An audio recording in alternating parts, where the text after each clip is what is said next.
Fighting in eastern DRC Congo continued on Monday between government forces and the M23 rebels near the strategic city of Goma in North Kivu province.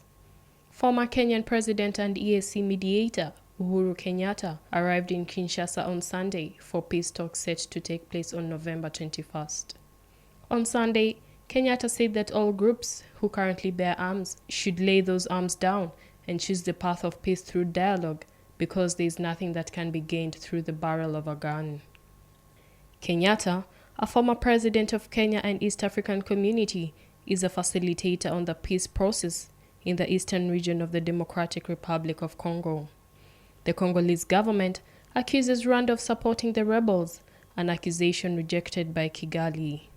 Kenyatta says that the DRC Congo is no longer the battleground for problems that are not from its territory. Eastern DRC Congo was the theater of two bloody regional wars in the 1990s, leaving scores of armed groups that remained active in the region.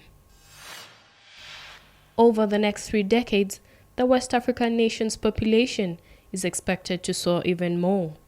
The Nigeria's population rose from 216 million people this year to 375 million. The United Nations say making Nigeria to the 4th most populous country in the world after only India, China, and the United States.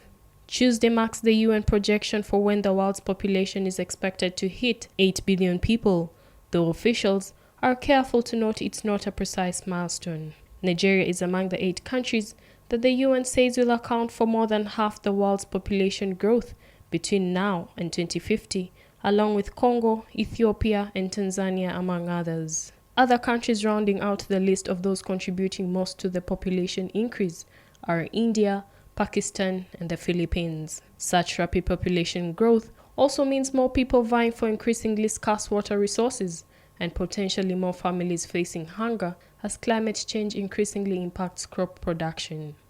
The UN has said that slowing population growth over many decades could help to mitigate the further accumulation of environmental damage in the second half of the current century. In sub-Saharan Africa, the population is growing at 2.5%, more than 3 times the global average. Some of that can be attributed to people living longer, but family size remains the driving factor.